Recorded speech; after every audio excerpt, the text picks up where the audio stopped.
We're in Way Media.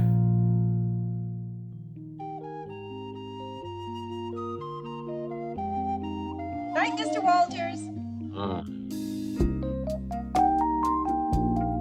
You see that guy over there? Now, he's an actor. The guy on the phone, he's a prize fighter. Me, I'm a cab driver. I'm the only cab driver in this place. Good evening and welcome to Night Mr. Walters, a taxi podcast. I'm HP, your co-host, and with me, as always, is my co-host, Father Malone. Father Malone, how are you this evening? There is a price, barbarian. I don't even know what that's from. I can't even think of where that appears in the episode. It doesn't, but it does figure in. Okay, that's fair. We'll get into it. I'm excited now to dig into Taxi Season 4, Episode 2, Vienna Waits. This was written by Ken And Eston. so do we. We're waiting and waiting. And it's directed by Howard Storm? Ooh, the what now? What the hell? Is this like the lost member of the Fantastic Four, Howard Storm? I don't know. No James Burrows this week. I don't know where he might be. He's off making that young lawyer show with Martin Short. That's probably because this is still too soon for Cheers. So I think you're right about that. Reminder, we are doing these shows in broadcast order and not in order of filming, as always. Father Malone, we've reviewed some weird taxi episodes. We've seen Jim's fantasy of leaving the world on an alien spacecraft. We've seen Bobby believably impersonate Louis at a high school reunion. We've even seen Alex get patinkined in his cab on a snowy night. But this episode is right up there in terms of weirdness for a variety of reasons we're going to get into. I forgot how weird this was until rewatching it for this episode of the podcast. Some of the weirdness jumps right out at you, and some of the weirdness doesn't jump out at you at all, like in the opening credits, for instance. Was there something in the opening credits, Father Malone, that you noticed that I didn't? Yeah, there's something that's no longer there, my man. Oh, is it the credit for Jeff Conaway? Correct. It now says Taxi, also starring Danny DeVito. Huh. Interesting, because he does make at least one or two other appearances this season, I believe, but I didn't notice that because at this point I just kind of skip through the credits and get right to the show. So good on you for spotting that. Oh, it's a little depressing. Kind of a monumental episode in its otherwise superfluous way. That's true. That it gives this episode a little more weight that I don't think it would have on its own. So I guess we'll have to bear that in mind, dear listeners, that the Bobby Wheeler era in Taxi is about to be over. Let's pour one out for Bobby Wheeler. You're gone but not forgotten. I will forever remember your shirt open to your navel. That season 2 giant mane of lion hair. He loved to shake it. I will remember you mounting those Tony's fish on that giant plaque like it was an episode of Tales from the Crypt. Oh, Bobby, we'll miss you so much. But then again, kind of not at all. That's a bummer, but we'll forge ahead here. We start in the garage as Nardo bounds in. She's so excited. Before that. Yeah. Tony is leaning against the cab and staring off to one side of the garage, motionless. He's just doing nothing. And that's the sum total of what he does in this whole episode, in fact. Hey. Like, what's that? Like, I guess this is that. Maybe that is the sign of a new director here because he's just like, I'm just going to stand here. Is that okay? And they're like, oh, yeah, okay, whatever you guys want. I'm just happy to be here. I got nothing else to do in this episode. Why don't I just stand here and make like I was looking at somebody? Hey, whatever, Tony, whatever you want to do, man, it's cool. So as Tony stands there for no apparent reason, Nardo, like I said, she floats into the garage on a cloud of excitement. She declares, and she does use the third person, she declares that Elaine Nardo is going to Europe. Apparently, her ex-husband breezed in without warning and took the kids for 4 whole weeks, Father Malone. Now, let me ask you. Ooh. Well, first of all, let's isn't this how every domestic kidnapping begins? With the spouse kind of coming out of nowhere and saying, "Let me have the kids for a week or two." I know it's not my scheduled visitation dates, but what the heck? Aren't there supposed to be rules for how visitation works, Father Malone? I don't know how this could happen. Well, are there rules, or are there rules set by one of the parties and they can alleviate those restrictions on a per case basis? I'm sure that's true, but Plus, the husband showed up and said, "You want me to take the kids for a month?" And she went, "Fuck yeah, I want you to take the kids for a month. Here."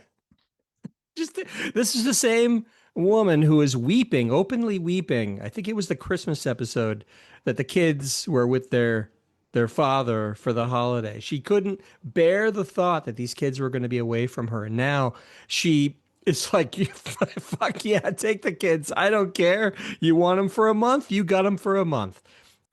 Trip to Europe, baby. Take these children away. I'm gonna wipe the dust of New York off these shoes and gonna go globe trotting, baby. This is my first clue, our first clue, in fact, that this episode is kind of a little cuckoo. Alex muses that he's never heard her mention Europe, but she says that's the best part. When Vince, this is her ex-husband, we finally heard his name. I don't think we've ever heard his name before. His name's Vince. When he took the kids, she figured, why not see more of the planet before she dies? Honestly, Father Malone, this feels a little like cocaine Elaine to me. She's sort of on a high. She's vibrating with this energy of wanting to go on this trip and this passion. Seems a little edgy to me. Speedy. Coke Lane. Coke Lane. By the way, does that mean her husband's full name is Vincent Nardo? I guess because her maiden name is O'Connor. We've heard Yeah. that in a previous episode, so I guess it was be Vince Nardo. Vince Nardo's a pretty cool name, actually. It is a pretty cool name, and I'm sure he's actually a pretty cool guy. I mean, Unless you're one of those juveniles who refer to testicles as nards, in which case you would have a field day with Vince Nardo. do you figure Vince was picked on a lot as a kid? If well, he's a little too old to have been exposed to the Monster Squad. Wolfman's So, got nards. yeah. That really popularized nards in a large way when before it was just another term for testicles that would have fallen by the wayside, I think. True, and they made the bold choice to feature that line in the trailer. In the for that trailer, movie. it was a selling point. So of course, they named that documentary "Wolfman's Got Nards." That's true. That's true. I have not yet seen it, but I've heard it's pretty good. It's pretty spooky. It's pretty spooky, actually. The documentary. Yeah, to see the cult that has grown up around this, what is basically a mediocre film.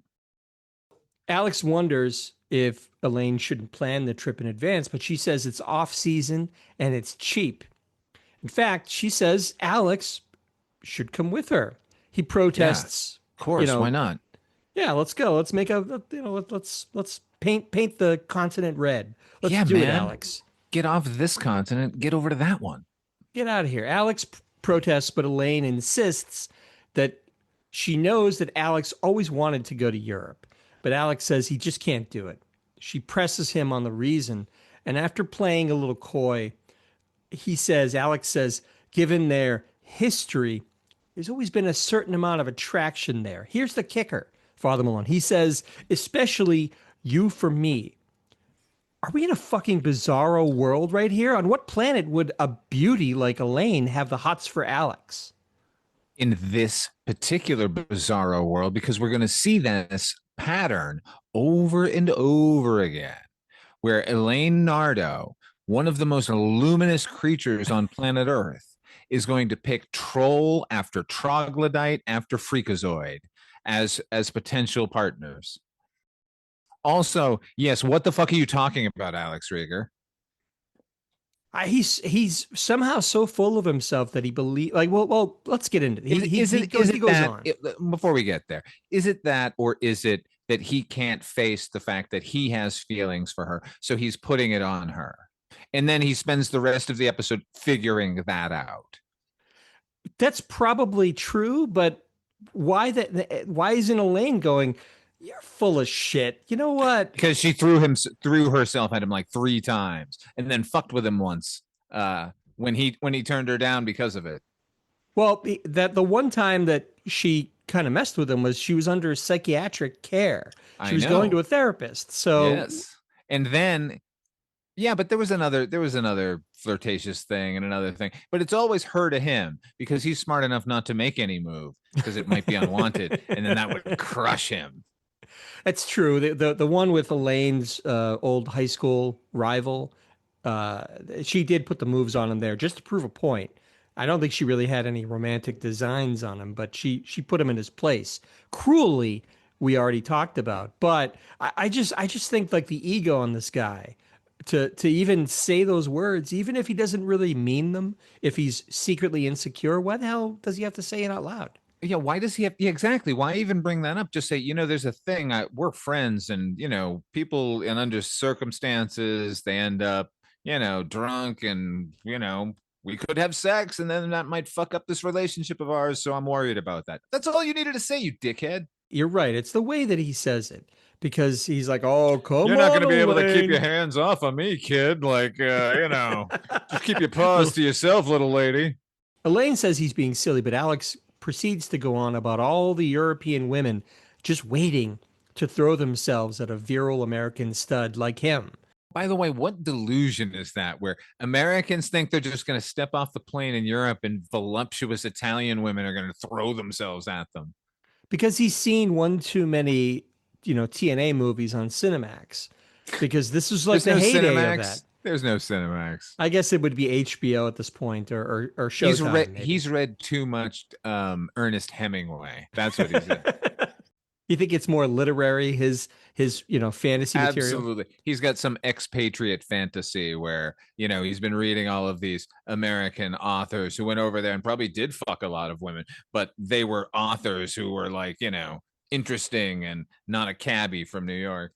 We're so used to thinking of Alex as the level-headed, self-deprecating, steady force in the garage, and this runs counter to almost all of that. Like he has this idea. I mean, maybe it's born out of insecurity, but at the same time, I just don't know. I don't get it. Remember, there was the episode where he was trying to come up with a fantasy. Remember, they were talking about all their fantasies, and he found it impossible to come up with a believable fantasy after like 5 or 6 tries. Yeah, apparently he has one in his pocket the whole Yeah. time. European women. He just was too embarrassed to admit that he had this fantasy. By the way, no offense to New York cabbies. I'm not denigrating your profession. No. I'm just saying Alex is delusional about many things. Apparently his stature as well. Wait, did I even need to qualify that considering we do a show about taxi and I'm constantly talking about taxi drivers and how cool they are? So I take back my apology. I don't think it's necessary. And they never make any bones about the job that they've chosen, their vocation. They don't have any illusion that it's this incredible, fabulous occupation. So I don't think you need to apologize. I'm not saying necessarily that like an author is more attractive as a sexual partner to a woman in Paris, but than a taxi driver, but it might be. Well, and there's a vignette that we're going to see that it tells that story a little bit, picks up that thread. So Elaine says to Alex that he can go off with anyone he wants to, just like she could do as well. It'll be open, she says, but protective, since they'll have the security of a familiar face in a foreign country. Hollywood swingers. Apparently, Alex says a little too bitterly, in my opinion, that it's the lesson of his life that nothing ever sounds that good ever really happens. But he confirms with Elaine, look, if he finds somebody, he can just abandon Elaine, to which she says, fine. What kind of fantasy world would Alex ever not want to spend all this time with a beautiful, intelligent, funny, vibrant woman such as Elaine? Like he would just drop her like a hot potato because, I don't know, he's got a hot date in Lisbon. I don't get it. So the whole basis of Alex's argument is that he will surely find some gorgeous European woman who will cause him to abandon Elaine. him agreeing to this, knowing what she looks like, means I agree that I am never going to see you on this trip. Because men are going to fall off. The fantasy he has about American men showing up in European women, that's actually going to happen with Elaine Nardo there, regardless of her nationality. When she's going to walk down the street, 23,000 men are going to go, hey, what are you doing later?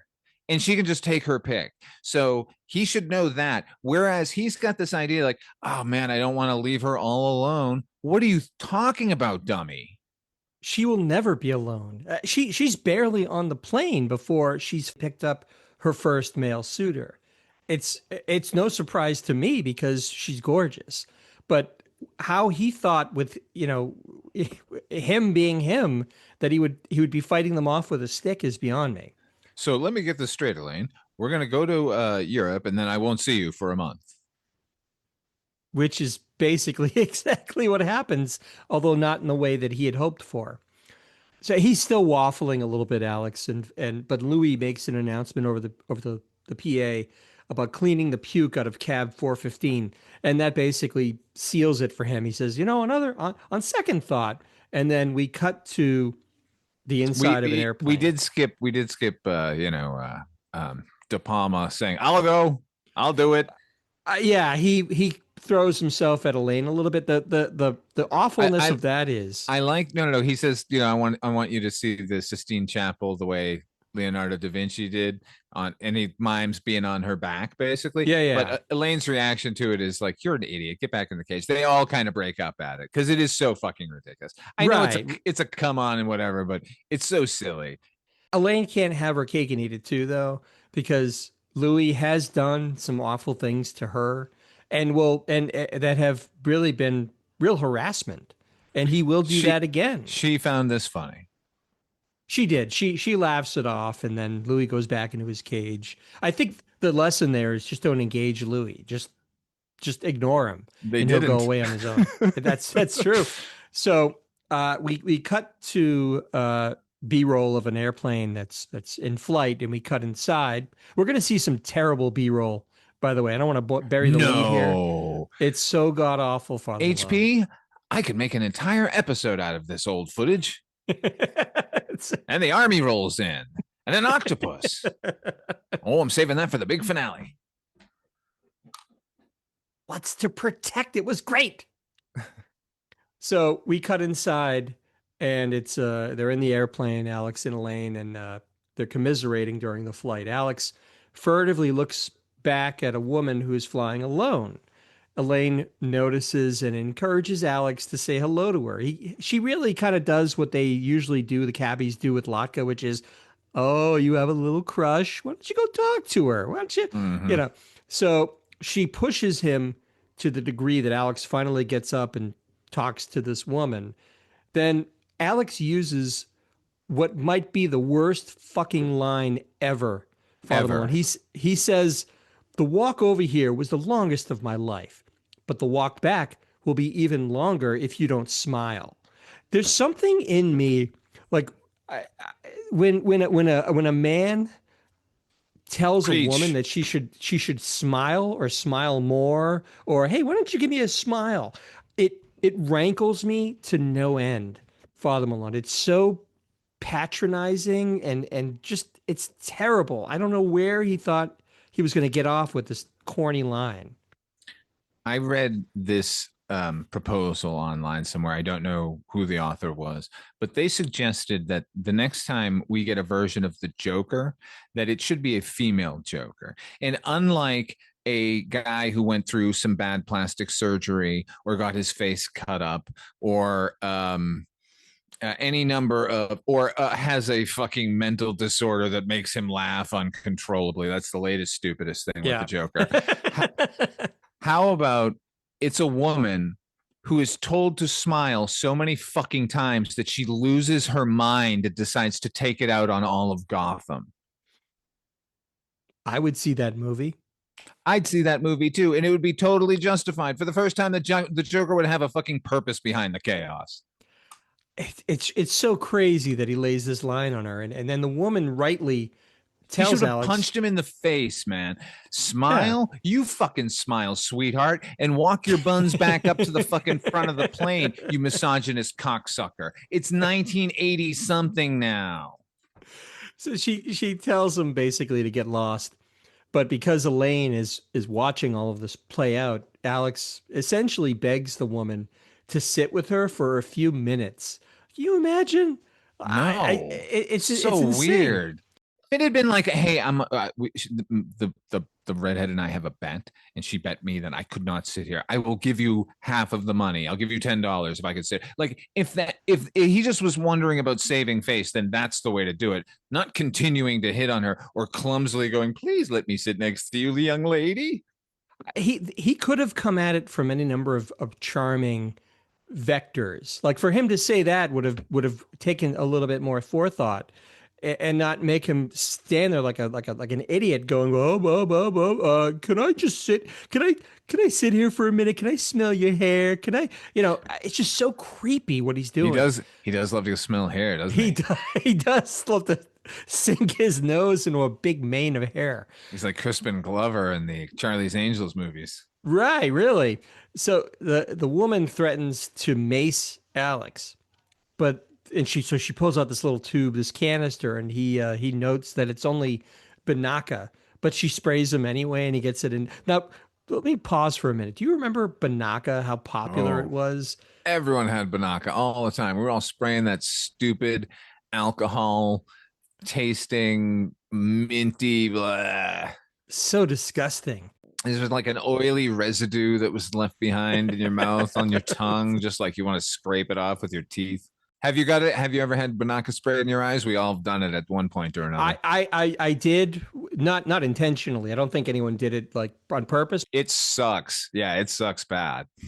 It does. I'm sure it's better, relatively speaking, than getting sprayed with mace or pepper spray. But either way, I don't want to get sprayed with any of that stuff. I don't want any chemicals in my eyes. No, not at all. Humiliated, Alex walks back to his seat only to discover there's some pretty boy sitting there holding a guitar, which is the weirdest thing. Like, is his name Gary? It seems like his name should be Gary. No, it's Todd Bentley. Todd Bentley. Okay, well, Todd Bentley. Tom Bentley and Vince Nardo at it again. Elaine introduces Alex to this guy. Like I said, his name is Todd Bentley, and Todd Bentley makes a lot of Mr. Rieger, sir comments. Like Alex is this ancient, like I think they established that he's about 12 years older than. When he Todd. says, we're only like 6 or 7 years apart. I think it's more like 12, sir. Yeah. It's the sir that is just the icing on the cake. If there's anything that I enjoyed about this whole sequence is watching Alex. Actually, the whole episode really as a whole, taken as a whole, is watching Alex continually being put in his place, because he came into this vacation idea with the height of hubris that he's going to like be a lady killer and he's going to just fuck his way across Europe, and that the reality is so much different than that. So that I liked. I don't like what's about to happen here, though. Not at all. No, no. Well, but here's what's interesting, Father Malone. Depending on where you watch this episode, you may not be subjected to what we're going to talk about here, and we'll get into that momentarily. Todd pulls out a mixed up Rubik's Cube, which Alex swipes from him because it's his Rubik's Cube. This is going to be a bit of a runner, this cube, through the rest of the episode. So, side note, Rubik's Cube was released at the end of 1980, and then it very quickly became a worldwide sensation. You and I grew up, and observed this firsthand. I myself had several cubes of different colors. I even owned this thing called a Rubik's World, which was a spherical Rubik's Cube with a globe printed on it. It was like a miniature globe. Rubik's and other companies put out a ton of other similar toys. I had a bunch of them. Rubik's Snake, the Missing Link, Pyraminx. Did you have any of these, Father Malone? I remember the not necessarily the news Rubik's Grenade. Did Stuart Pankin do the ad for that? I think it was just a close up of the item and a voiceover. Okay. Do you know that was Conan O'Brien's first professional job, was writing on not necessarily the news? I did not know that, but it actually makes me very happy that I watched not necessarily the news at that time. I had no We idea. have been watching Conan O'Brien since the beginning.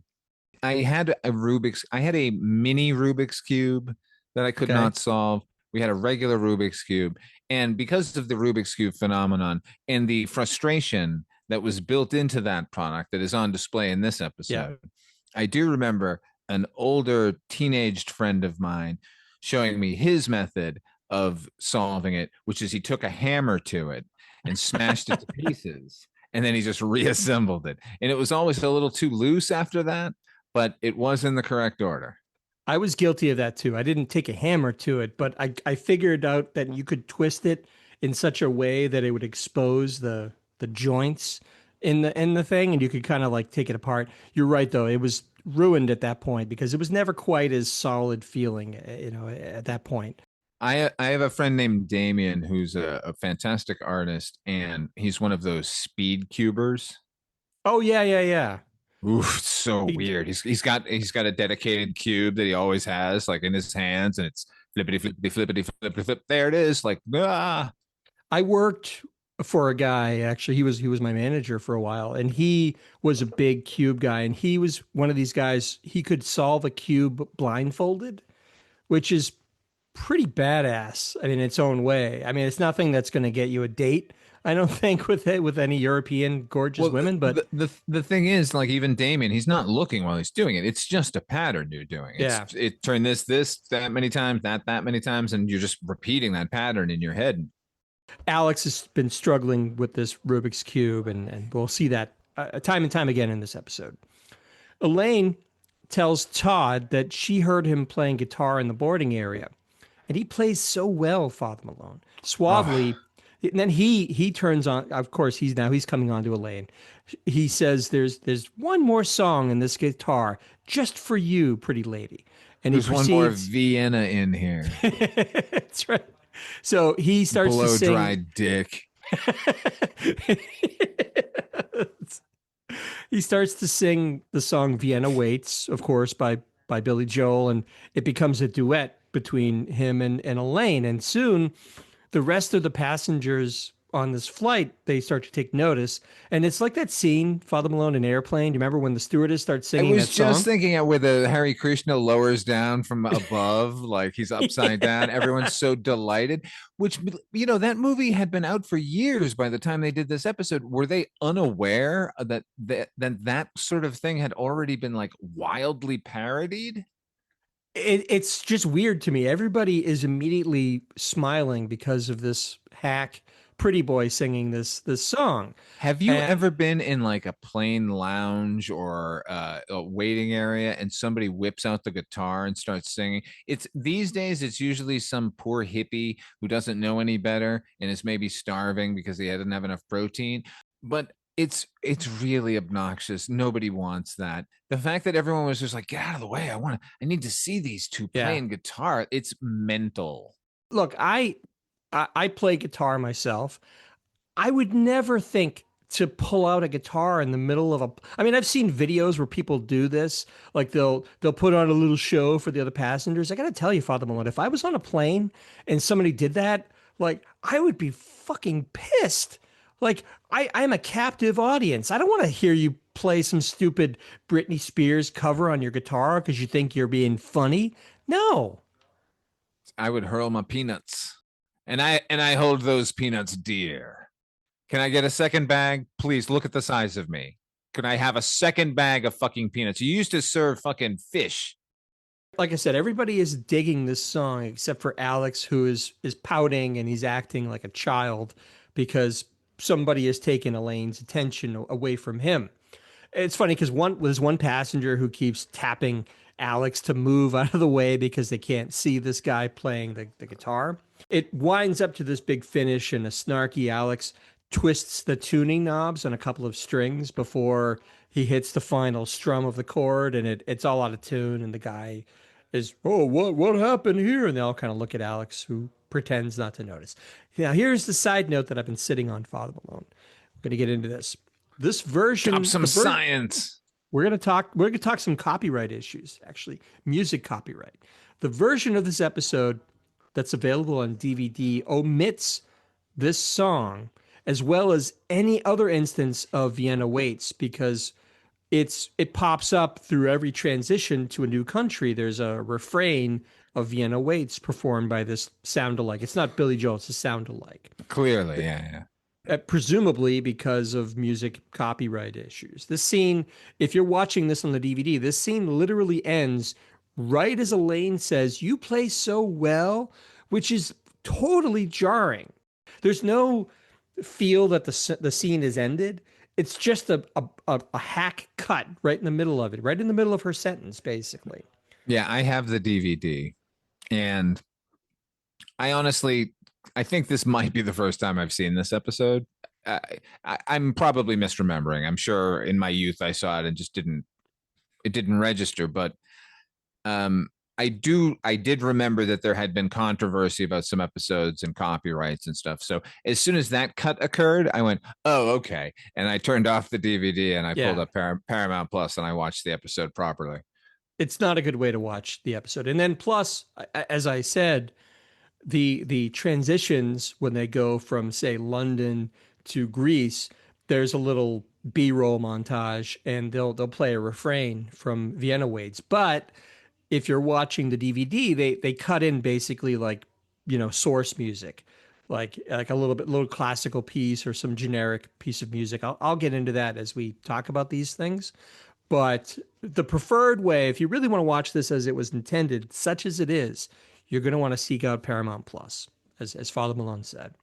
And now HP, they travel back in time to the mid 1970s London. How'd they do it? Why are they there? Is Doctor Who in trouble? It is so jarring. We come out of commercial with an old, I wrote down old B-roll shots of London. At one point, it's a shot of a thoroughfare, and I swear, like you're saying from the 70s, I swear it's from like 1962. All of the cars are super old. Like, I can't, I don't know cars. I will say that having watched all of the Hammer and Amicus films from the 1970s, that the shots of Piccadilly Circus, that is definitely 70s footage. Okay. So you're familiar with this B-roll. Yeah, the cars in London didn't seem to get really varied until the 1980s. So it's not even just the cars, but the quality of the footage has a real aged film faded quality to it. There's even like this stupid voiceover of like Elaine's like, "Hey, we're in Europe," as we're seeing a shot of a double-decker bus. We're led to believe they're on it. And, Alex, so every penny counts. We're in Europe, whatever. It's really bad. Then a Twiggy walked past at one point looking fabulous. For the DVD version, the London B-roll is soundtracked by generic, stuffy string quartet kind of stuff. Regardless of how you feel about Billy Joel and Vienna Waits, it does add a little bit of personality, and it is sort of thematically appropriate to the story that they're telling. So when you take that out, that one redeeming feature is sort of taken away, and what you're left with is it's just like it's like that scene in Wayne's World where they're in front of the green screen and he's like, "I'm in Delaware. Look, it's basically just a parade of bad, cheesy B-roll when they didn't shoot it in Europe. It's crazy that there's so much of it. Like there's like 3 or 4 different shots of London before we cut back to the soundstage in Hollywood. Right, and like Burbank. So we cut to the inside of what we're supposed to believe is a British pub as Rieger and Nardo are writing up postcards to send back home. They're doing little humorous captions and having a lot of fun with this. And Elaine suggests that they meet regularly at 5 p.m. every day to send postcards together. But again, fucking Alex puts the brakes on it by saying, "I don't know, Elaine. I don't want to tie us both down. There's a Julie Christie lookalike I've had my eye on." Yeah, you delusional fool. So delusional. And Elaine just is very game about it. She says, she's very gracious. She says, "Well, make it if you can." She doesn't really get upset about it. I'm getting upset about it. Just then, this British guy walks in and he's got like a Smales kid blazer Oh yeah, kind of like a yeah. hoi polloi. He comes in and he greets With a Elaine. crest on it, like they would Yeah, give you if you forgot to wear a jacket, and you're just like, this is ridiculous. People wear these. it looks ridiculous. And the guy's name is James, and Elaine introduces him to Alex, St. and John Smythe. he must have been called St. John Smythe. He must have had a hyphenated name Do you know that somewhere. I had no idea for the longest time that that was just St. James Smythe, not St. John sounds to me like he's part Indian, like Hindu. I assumed that that's what it was, that the family at some point, well, during the Raj period, like had no, it's just a fucking ridiculous way to say St. James. It's just a Sinjin. bad, yeah, St. John. Or is It's it a way St. to make John? Is it St. John? I don't even know. What's going on in England? this effete English guy gets introduced to Alex, and he says something to the effect of, "Ah, Elaine's platonic friend," which, if we're being honest, Alex richly deserved. Oh, yeah. And then James also asks Alex whether he's met any of those steamy, sultry women, which also indicates to me that Elaine is oversharing with a total stranger. Like that kind of makes me hate her a little bit, right? I mean, this is a private joke between Elaine and Alex. That is true. That was a bullshit move. I don't know where But she gets off. at the same time, she's been seen with Alex, and he said, "Oh, I don't want to interrupt." And she says, "No, that's my platonic friend. Like he doesn't know better. He thinks he's after sultry, steamy women here, and Sure. we're not doing anything like that." It could have been as casual as that. It doesn't have to be conspiratorial. And let me tell you about my friend and what a dummy No, he no, no, no, is. no. I'm sure she wasn't doing it out of maliciousness. I'm just saying, if you have a friend, and that's what they are at this point, friends, and you share a private joke, you kind of know over time, like what's for publication and what's not. That seems to Absolutely. me like that seems to me that would be embarrassing under any circumstance. I agree. It was not cool. Not cool. James says that he and Elaine have to dash because they have reservations, but before leaving, Elaine asks Alex if he has plans. She says, "Well, you can join us if you don't," but he begs off, and Elaine leaves, and then Alex watches them go in sort of stony silence, and he starts awkwardly playing darts. And he gets a little fancy. He does this like under the leg thing, and then he turns around and tries a behind the back throw, which Hey, what? sails. Hey, watch this. We're gonna see a mechanism in full display here. You know how they used to, they used to do arrows in cowboy movies. Well, I'm gonna show you right now. I knew you were going to pick up on that because he throws the dart behind his back, and there's a guy.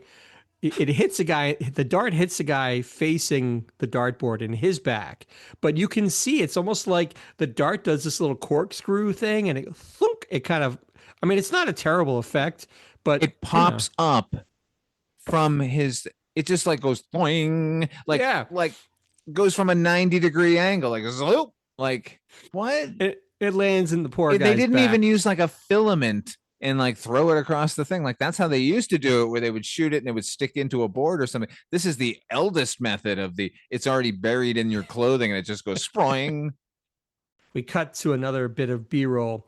Now this shoddy B-roll is for Greece this time, Father Malone. Oh yes. The you see like the Acropolis from an aerial view, and the DVD version is soundtracked by some generic Greek sort of folk music playing over. We all, I mean, you're hearing it in your head. People who are listening to this, you know that with like the The bazooka, bazooki. bazookies. I said bazooka. I meant bazookies playing, and if you've been in a Greek diner, you've heard it. Opa, everybody. Opa, yeah, exactly. So we cut inside of this very earthy Greek bar, which clearly reeks of fish. Alex is sitting there writing up more postcards while a lusty looking Elaine is Oh dancing some yes. sort of Greek dance with a big sweaty old Greek guy. And they finish the dance and sit at Alex's Because we're in table. fantasy land. First, the gross Englishman. First gross Englishman. Now this sweaty, dumpy freakazoid. What? Like, Alex is complaining about the smell, and then this old Greek guy does a very stereotypical Greek thing where he's like, I love the smell of fish. I love life. I love love. And he's kissing Alex all over his head. Mwah, mwah, like all of this stuff. Like, And Anthony but Quinn was not available. right. And by a side note, by the way, the Rubik's Cube is sitting on the table. It's still mixed up. It's a So runner. it's following us through this whole episode. After the old guy sort of goes away for a minute, Elaine says that she can do one postcard and then she has to go. And Alex whines that, hey, this is their postcard time. But Elaine reminds him they agreed to do it only if they could. Alex complains that Elaine has been cutting down her time and she was late today. And she brought the sweaty dancing freak. Alex's argument is interrupted when he notices a beautiful woman sort of glancing through the window and he freaks out. He says he met her and asked her to meet him here. She's a model from Paris, Father Malone, and he can't even believe that she showed up. I can't even believe that she showed up, and I'm watching this episode. But her presence here, would that make you describe Alex Rieger as a man of great strength? I'm talking about the actress Cassandra Gava is what she's credited as here, but I know her as Cassandra Gaviola. She's the witch in Conan the Barbarian. Get out of here. I kind of recognize her, the one who starts to scratch his back and then she shrieks and she tells him how to find Thulsa Doom and then tries to kill him. Yes. Wow. Great pull, Father Malone. I had no idea that's who it was. As soon as she walked in, I went, oh man, she looks really familiar. And then she had the lowest voice imaginable. I went, oh, it's the witch. I don't know what the hell she sees in Alex that she would even follow him here. Do you know that she's also one of the gaggle of gals in Night Shift? I didn't know that. Her character's named JJ. If you watch it now, you'll see her right away. Wow. So this was kind of like her moment between that and Conan and Night Shift and everything. Taxi. Wow. Well, I wonder what she sort of had a bit of a Suzanne Plachette thing in this. You know, in this one, yeah. Yeah. Kind of husky. But clearly she's got range. Sure. Alex beckons this woman into the bar, and there's this really weird moment. I don't know if you caught it, Father Malone, where the camera cuts to this one shot of Elaine. It's an insert, which they do not do on Taxi. By the way, I did not know while I was watching it that this was not a James Burrows directed episode. That somehow eluded me every time I watched the episode. Makes sense now, though. It sure does, because while I was watching, particularly the Greek scene, the shots of the B-roll shots leading up to it, I thought, this is just a hodgepodge. Like, what's going on with James Burrows? And then when they do this insert shot, I went, that's super clumsy. That would never happen. I get what they're doing, which is they're showing that she's intimidated by this other gorgeous woman who is suddenly, infatuated with Rieger potentially, but it's so not the regular pattern of direction for the show. It is weird, but just story wise, it did make sense. What we see is Elaine kind of stiffens a little bit when she sees this woman come in. Like, it almost makes, like you said, it's a little bit of jealousy almost on her part that there's this, suddenly Alex's fantasy isn't so weird. Maybe there is a woman who's interested in him, here in Europe. So I just thought that was odd. So Alex introduces the woman, her name is Desiree, to Elaine, who then insists that she and the old guy need to leave. And Desiree looks Alex over and tells him that he's not dressed. And he says, no, you're the one who's overdressed. She asks Alex what he wanted to do. And he says, I don't know, walk, talk. She says that they have plenty of time to go back to his hotel and he can change before they go to the casino. By the way, I didn't know casinos in Greece were like a thing. I didn't either. I thought, if they were in Monaco, I would say this bit makes more sense. But anyway, we're going with it. So Alex tells her that he's a, quote, working man. And how much is the casino? Desiree lays this line on him that if you have to ask how much, of course, you can't afford it. Desiree, who is apparently a compulsive gambler, apologizes but says she must go to the casino tonight. It's imperative. She has to. It was a funny little bit when she just got up and ran. Basically, I must go to the casino. Yeah, I have to go to the casino tonight.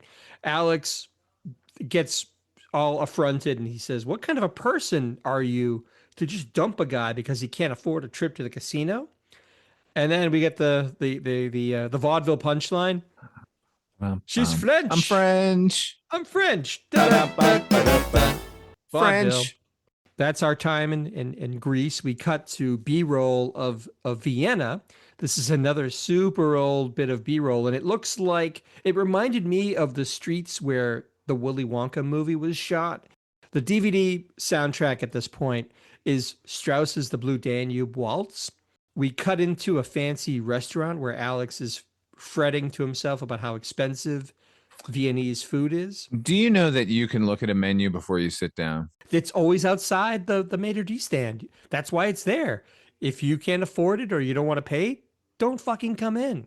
Yeah, it's really that easy. I mean, He orders a clear broth for now. And by the way, again, the Rubik's Cube is on the table. Like, I could see a child bringing this stupid puzzle to every restaurant they go to, but why is a grown man like Alex toting this child's toy at every fan? It just, I don't know. it's a symbol for, he's figured out the puzzle that is his actual attraction to Elaine Nardo. Oh, you think that's they're trying to make it a metaphor for his? Yes. Okay, I never thought of it like that, but I could see that. I'll go with that. I'll go with it. Elaine breezes in to this dining room. She looks phenomenal. She's in this stunning white gown. I mean, She's breathtaking. Look, truly breathtaking. I've said this before. Elaine Nardo looks great when she's completely dressed down and looking gross, but she's a luminous here. She's staggering. We've seen her get all sort of gussied up for events like when Alex's daughter was married, she accompanied him to the wedding and she looked good there. This might be the best formal look that Elaine has ever had. She's completely stunning, luminous. Just she comes in and you get it. It's like, okay, of course, men all across Europe are falling over themselves for this woman, and here's why. I mean, she's unbelievably gorgeous here. This is a bit of like a Scrooge situation, though, right? What it takes for him to learn that everyone hates him and they're going to like dance on his grave, right? So he has to see her as like in superstar status before he figures out, oh, she could be the girl for me. Alex asks Elaine where she's going, and she replies she's going to a dinner party. Alex notes the nice gown, and she replies that one of her dates designed it for her. I'd be pretty pissed if I were her date and I designed a dress for her and then she didn't show up, by the way. Yeah, she bagged out of it, yeah. So Elaine tells Alex, don't be bitter.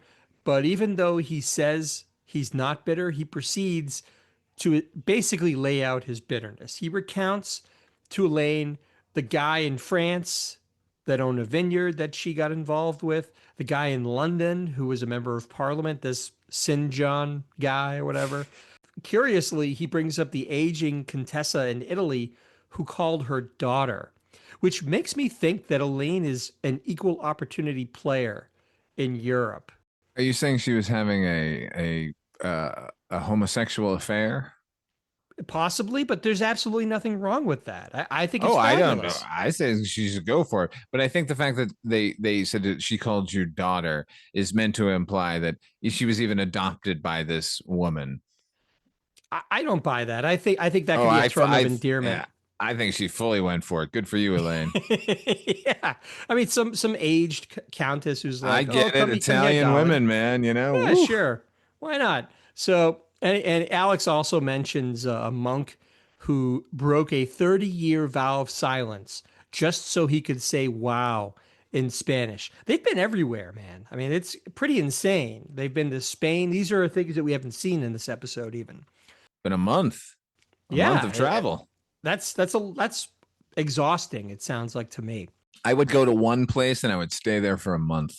Yeah, because then you can really dig into the culture and really become familiar. So Elaine observes that Alex hasn't really enjoyed Europe and cites as evidence. And this is embarrassing, Father Malone. She says there was a night in Barcelona where Elaine heard Alex crying himself to sleep in the next room. Oof. How do you recover from that? Well, he does, but maybe it's the pity factor that works in his favor here. Do you think he was just being performative there and maybe hoping that she heard him crying himself to sleep? Jesus, I hope not. That's even worse. Let me be clear. I'm not bagging on him for expressing his emotions and crying because I think that's totally natural and that's fine. I'm not coming down on him for that.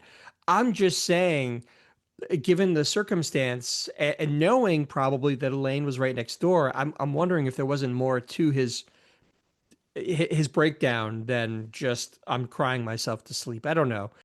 Look, either he does not understand discretion or he's a performative asshole. Either way, it's a problem. Big problem. He wonders if he maybe expected too much from Europe. Alex expected more romance. He says he never met that woman.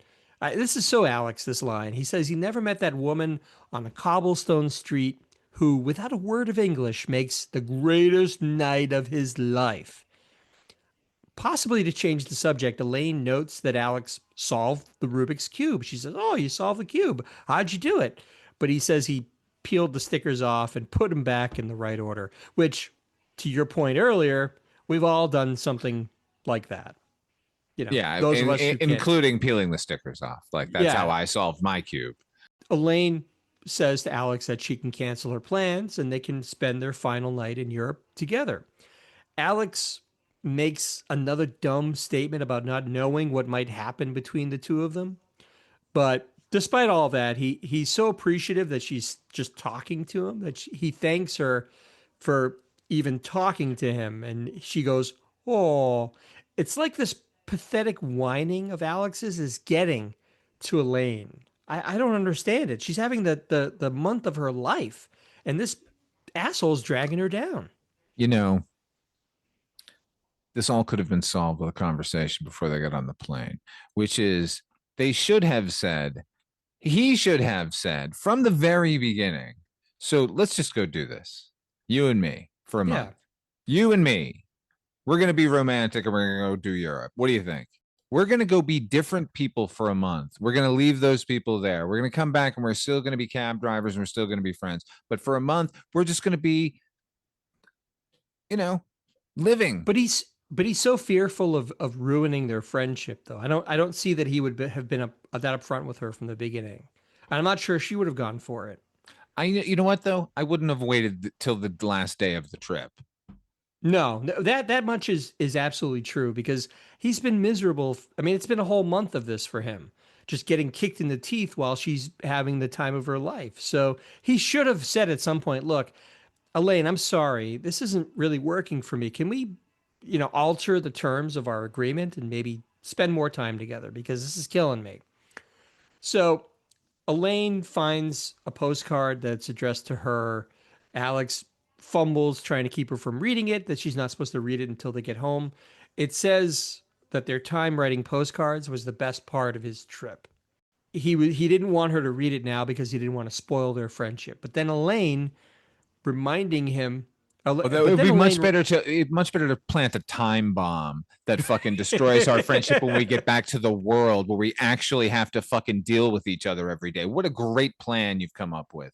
That's really what it is, because then there's nothing that they can do to get that back. They're not going to be in Europe again. The moment will have passed. So hey, just a reminder, we could have spent a month having a guilt-free, enjoyable time together. I just wanted to mention that now that we're home. Now that I've spoiled it and missed my shot. But then Elaine reminds him that they've known each other for 4 years now. They've seen each other at their best and their worst, yet they've remained friends.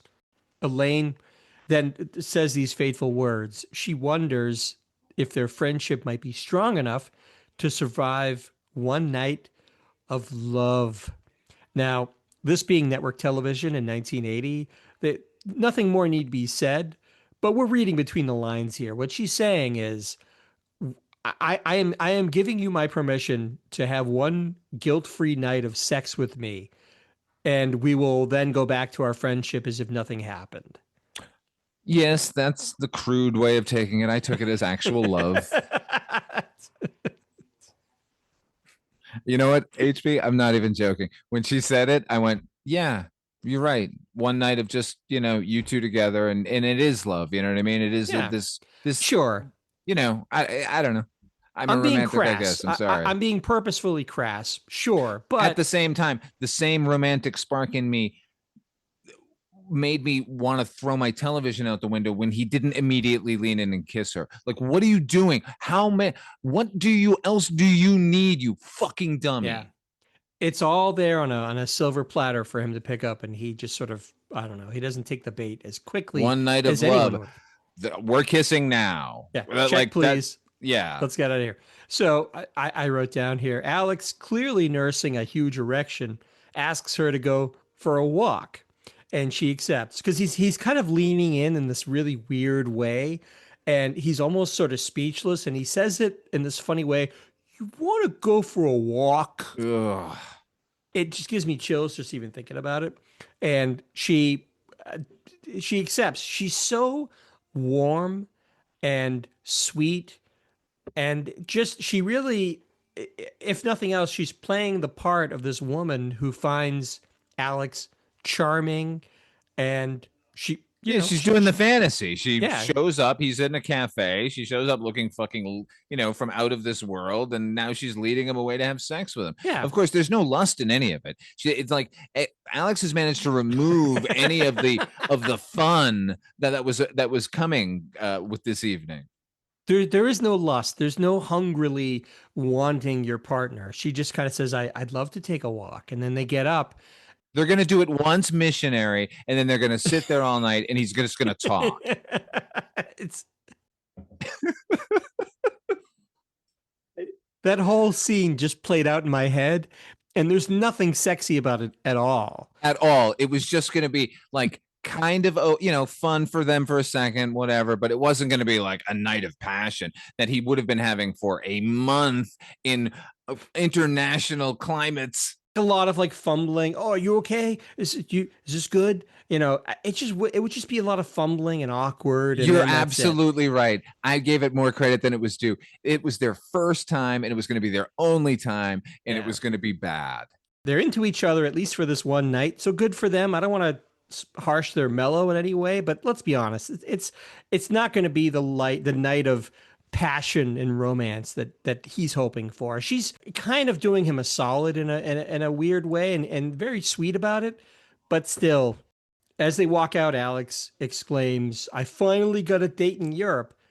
But we both know he really means we know he really means I'm finally getting laid in Europe. Not to be crass. Hey, everybody, call me Senor Pityfuck. They walk out, and on the DVD, we get another version of the Blue Danube Waltz instead of Vienna Waits. As much as we've bagged on this episode, I have to say, like, taking out Vienna Waits really, it kind of fundamentally changes the feel of the episode in so many ways. I didn't love it either way. Either version, I'm still having the same problems with it, but at least Vienna Waits as a song makes sense thematically for what they're going through, because it's all about like, hey, let's take our time. You don't have to rush. Let's just enjoy this. Vienna Waits for you. So to not have that on the DVD is kind of a crime. While it's good that they were able to put it out without Vienna Waits, I can't help thinking that it's just not a good way to watch the episode. What did you think? Well, clearly the episode was written to the song. Yeah. So it's kind of important.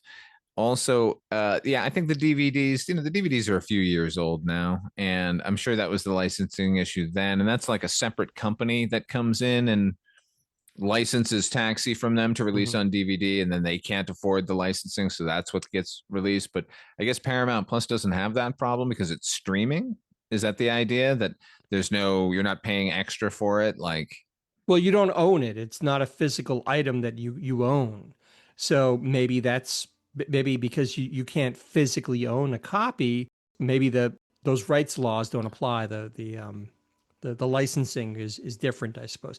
That is the end of the episode. Now we're going to talk about yellow lights. What does a yellow light mean? As a reminder, we score every episode from 1 to 5 yellow lights. 1 is the worst, Taxi episode. 5 is the best. And as is also our custom, we're going to throw it to you, Father Malone. What do you give Vienna Waits?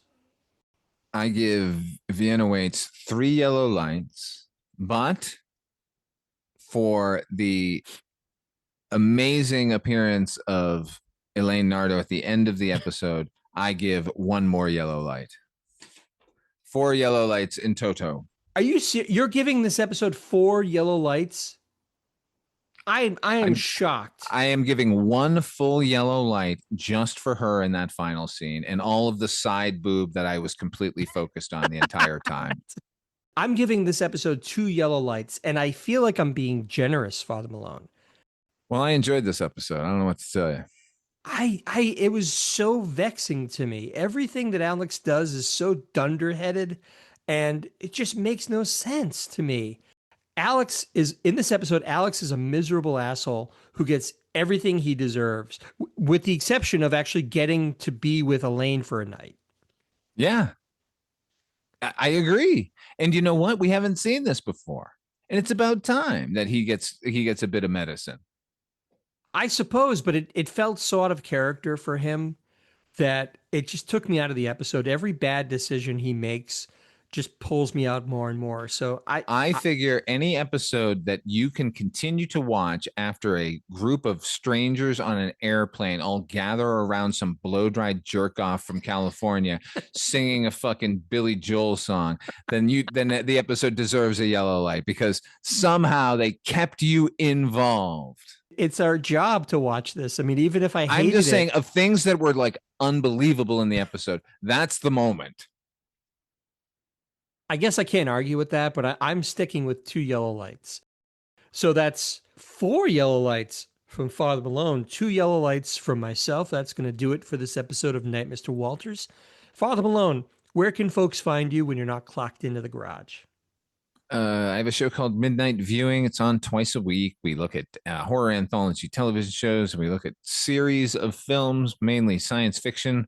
Of late, we're doing Star Trek Fest. HP and I do that one together. And I've got a Patreon channel, patreon.com/Father Malone, where you get exclusive stuff like a show about werewolves and a show about Rick Moranis and other things.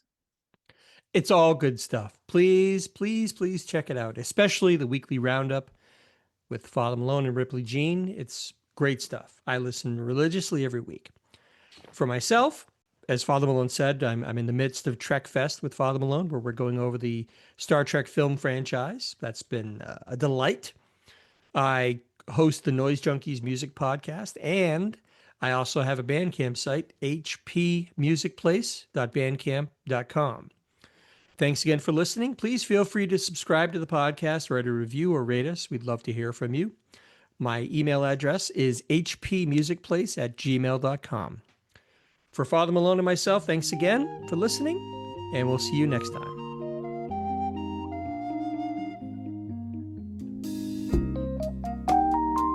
Night, Mr. Walters.